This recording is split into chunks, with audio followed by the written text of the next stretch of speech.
So the haters, really, you know, they're just going through struggles. It's like an insecurity issue that they're having with themselves, really. But right when an authentic person is just doing their thing, and then other people are slowing them down and giving them shit for it and whatever, you know what I mean? As soon as the authentic person is calling out all of the abuse, you know, all of a sudden they're hating on the haters. So then they're a hater too, right? And so that doesn't feel right. It's like automatically, I think the authentic people notice. They're like, wait a minute. Now it's like, I'm like, even though these people were walking around telling everyone that I'm a liar, now that I'm saying like, no, they're the liar, I feel really like, this just feels dumb coming out, you know? Like, why? They believe that shit. Why would they? So that's why, of course, haters use this tactic. The ones often walking around talking shit and saying people are guilty of crap are usually the ones that are guilty of crap. So that's just a lesson that people need to learn, and you can't be the one to tell them when you're the accused. So, you know, you have to leave that for comedy. That's my new tactic. It's like, oh yeah, I realized it when I saw Fuzzy bullying this 8-year-old kid that has a stutter, you know, a lisp or whatever. Or I don't know the difference. Anyway,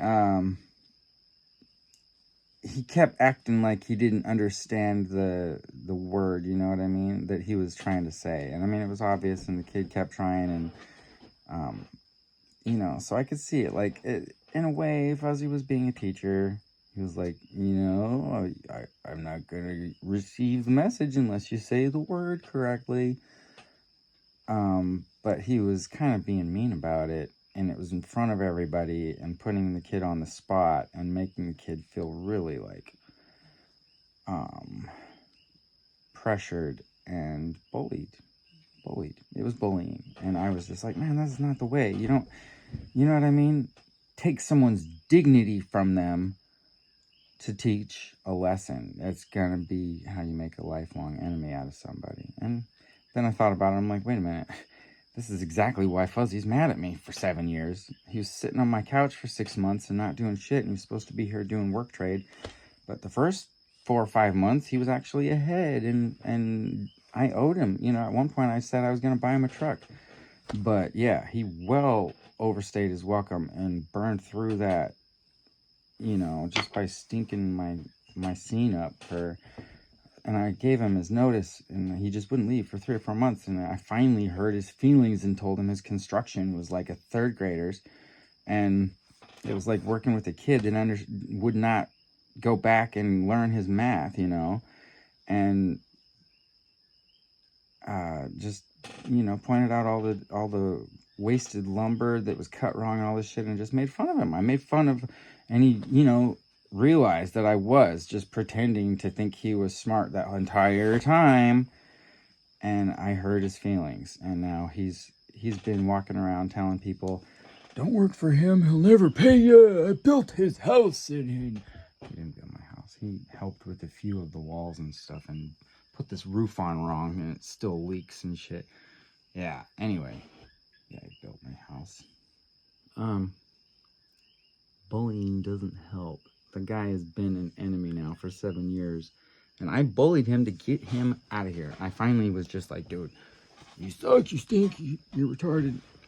And he left, mad, yelling. I still can't find that video. I've got a video of him yelling at me. It's hilarious.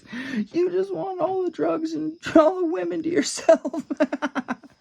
I'm like, if you're such a genius, why am I telling you to leave then? Anyway. Thanks, Fuzzy. You're never gonna grow up, bro. You're still sitting at the table being forced to eat your onions. Oh, man. God. Okay, so there's a better way to teach than bullying and taking someone's dignity away. That's all I'm trying to say. But, bullies are teachers too,